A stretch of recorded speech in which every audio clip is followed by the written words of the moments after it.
જય સ્વામિનારાયણ.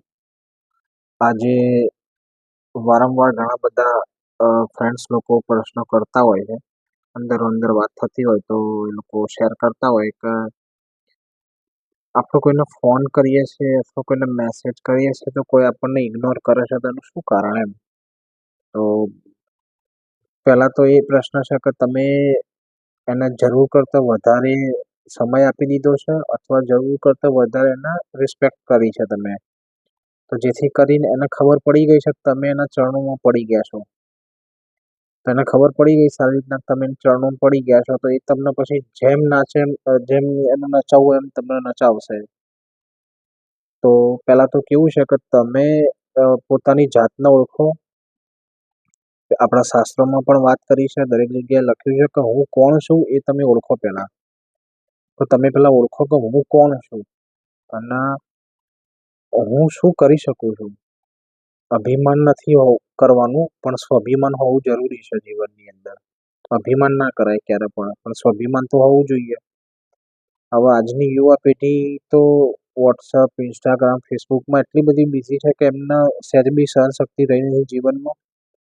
કોઈ સહેજ કહી જાય, કોઈ સહેજ આડું અવળું કરી જાય તો તરત ગુસ્સામાં આવીને ના કરવાનું કાર્ય કરી બેસે ને પછી આખી જિંદગી પસ્તાવાનો વારો આવતો હોય છે બધાને. તો પહેલા તો કેવું છે કે આપણે ખુદ ઉપર કંટ્રોલ કરવું પડશે અને બીજું એ કે તમે એક ઘેર બેસીને લિસ્ટ બનાવો ને કે તમારા જીવનમાં કેટલા વ્યક્તિઓને એવા છે કે તમારે એમની જરૂર છે. તો એટલા વ્યક્તિઓનું લિસ્ટ બનાવો અને જુઓ કે આટલા વ્યક્તિઓ મારા જીવનમાંથી જવા ના જોઈએ ગમે તે કારણસર. તો પછી તમે એને કંઈ પણ ભૂલ થાય એનાથી તો તમારે એને ઇગ્નોર કરી અને એની સાથે સંબંધ તમારે રાખવાનો છે. અને બાકીના જે તમારા કોન્ટેક્ટ નંબરો છે એ તો બધા આર્ટિફિશિયલ જ છે, ફોર્માલિટી વાળા જ છે. મરણ પથારી કે દવાખાને કોઈ એમાંથી આવવાનું નથી. બરાબર. એક સરસ વાક્ય છે કે ભાઈ આપણે જ્યારે બી મરણ પથારી હઈએ અથવા જ્યારે બી બીમાર હઈએ તો ખરેખર આપણે કઈ પણ વસ્તુની જરૂર છે. મરણ પથારી કે બીમારી તો એક આપણે એક્ઝામ્પલ લઈએ છીએ, લાસ્ટ ઓપ્શન છે.